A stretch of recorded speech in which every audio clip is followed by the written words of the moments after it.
भक्ति कथा राम नाम की शक्ति। त्रेता युग के समय से लेकर आज तक श्री राम का नाम केवल कथा नहीं बल्कि जीवन का आधार रहा है। यह कथा है एक साधारण ब्राह्मण की, जिसकी भक्ति ने स्वयं भगवान श्री राम को प्रकट कर दिया। सरयू नदी के किनारे एक छोटा सा गांव बसा था, शांत, हरियाली से भरा, पर समय की कठोरता से झुका हुआ। उसी गांव में एक साधारण ब्राह्मण रहता था, नाम था देवदत्त। उसका जीवन बाहरी दृष्टि से दरिद्र था, पर भीतर से वह अमीर था, क्योंकि उसके हृदय में भगवान श्री राम का निवास था। देवदत्त भोर होते ही उठता। सूरज की पहली किरण के साथ वह नदी के तट पर जाता, जल में स्नान कर श्री राम जय जय राम का जप करता। वह न कोई बड़ा पुरोहित था, न कोई उपदेशक।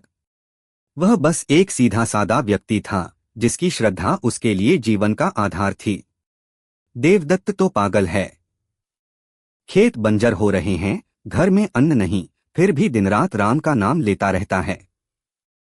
देवदत्त बस मुस्कुराता और कहता, भाइयों, राम नाम ही मेरा अन्न है। जो नाम जपता है उसे भूख नहीं सताती, क्योंकि नाम आत्मा को तृप्त करता है। उसकी पत्नी सीता देवी सरल स्वभाव की थी और उसका छोटा बेटा नंदन मात्र 10 वर्ष का था। तीनों मिलकर भगवान का भजन करते और जो कुछ भी मिलता वही प्रसाद मानकर खाते। समय का पहिया घूमा, गांव में भयंकर सूखा पड़ा। तालाब सूख गए, फसलें जल गईं, लोग भूख से व्याकुल हो उठे। देवदत्त के घर में भी अनाज खत्म हो गया। पत्नी ने कहा, स्वामी, 3 दिन से बच्चा भूखा है, अब कुछ उपाय करें। देवदत्त ने धीरे से कहा, सीते, प्रभु परीक्षा ले रहे हैं। वह अपने भक्त को भूखा नहीं मरने देंगे, बस राम नाम जपते रहो। वह फिर तुलसी के नीचे बैठ गया, आंखें मूंदकर जप करने लगा। हर राम के साथ उसके होठों पर मुस्कान थी, मानो वह भूख और दुख से परे किसी और संसार में चला गया हो।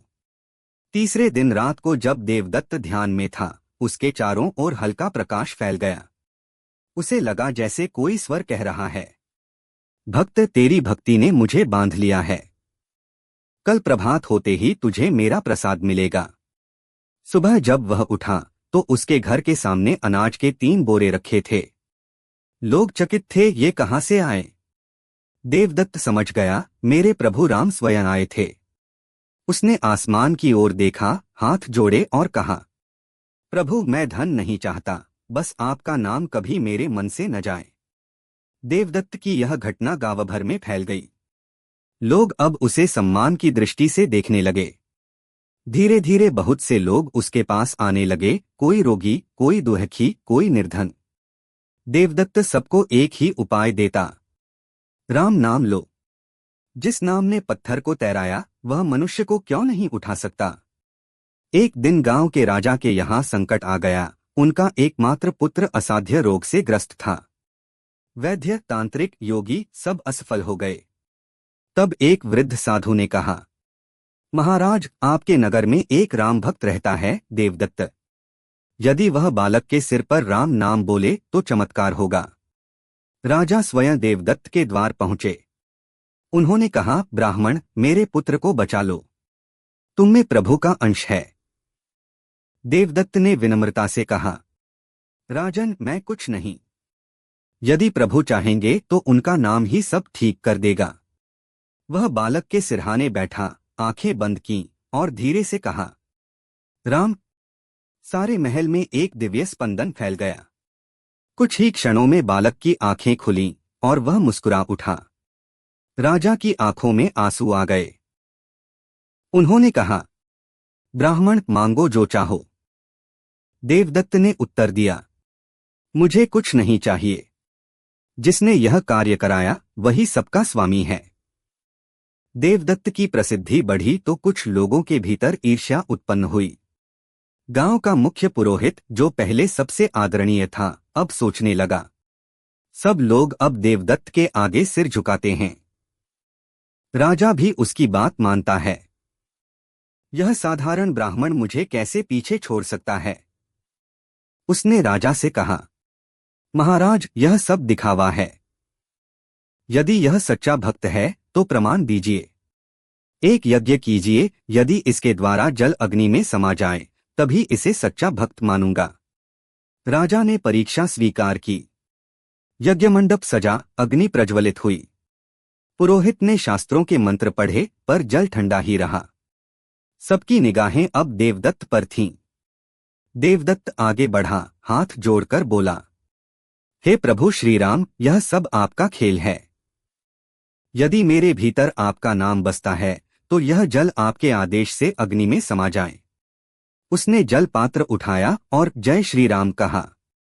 क्षण भर में जल की बूंदें अग्नि में समा गईं और अग्नि और तेजस्वी हो उठी। लोगों ने जय श्री राम का नाद किया और पुरोहित स्वयं देवदत्त के चरणों में झुक गया। देवदत्त ने उसे उठाया और कहा, भाई मैं नहीं, यह राम नाम की शक्ति है। इस नाम में संसार की सारी सिद्धियां छिपी हैं। वर्षों बीत गए। देवदत्त वृद्ध हो गया। उसके बाल श्वेत हो चुके थे पर मुख पर वही तेज था। एक दिन उसने अपने पुत्र नंदन से कहा, बेटा, अब मेरा समय आ गया है। जब मैं जाऊं तो शोक मत करना। मैं अपने राम के धाम जा रहा हूं। वह तुलसी के वृक्ष के नीचे बैठा, आंखें बंद की। आसपास गांव के लोग एकत्र हो गए। सभी मौन थे। देवदत्त के होठों पर अंतिम बार वही शब्द थे, राम राम। अचानक चारों ओर दिव्य प्रकाश फैल गया। आकाश से पुष्प वर्षा होने लगी। स्वयं भगवान श्री राम, सीता माता, लक्ष्मण और हनुमान जी प्रकट हुए। श्री राम बोले, देवदत्त, तेरी भक्ति ने हमें बांध लिया। तूने कभी कुछ नहीं मांगा, फिर भी हम सब कुछ तुझे देने आए हैं। देवदत्त ने आंखें खोली, हाथ जोड़े और कहा, प्रभु, मेरे लिए यही सबसे बड़ा वरदान है कि मैंने आपका नाम पाया। मुझे कुछ नहीं चाहिए। श्री राम मुस्कुराए, भक्त, जहां जहां मेरा नाम गाया जाएगा वहां वहां तेरा वास रहेगा। तू सदा मेरे साथ रहेगा। इतना कहकर उन्होंने देवदत्त को अपने साथ दिव्य विमानों में बैठाया और उसे अपने धाम ले गए। देवदत्त के जाने के बाद गांव वालों ने तुलसी के नीचे एक छोटा मंदिर बनाया। उस मंदिर में आज भी एक पत्थर है जिस पर लिखा है, राम नाम ही सबसे बड़ा धन है। कहा जाता है कि जो भी वहां जाकर सच्चे मन से राम नाम लेता है उसकी मनोकामना पूरी होती है। गांव के बुजुर्ग आज भी अपने बच्चों को यह कथा सुनाते हैं कि कैसे एक गरीब ब्राह्मण ने केवल भक्ति और विश्वास से स्वयं भगवान को पा लिया है। देवदत्त की कथा हमें सिखाती है, भक्ति का अर्थ चमत्कार नहीं, विश्वास है। राम नाम केवल शब्द नहीं, चेतना है। जिसके मन में समर्पण है उसी के पास ईश्वर ठहरते हैं। जो राम नाम को सच्चे भाव से जपता है उसके जीवन में प्रकाश ही प्रकाश है।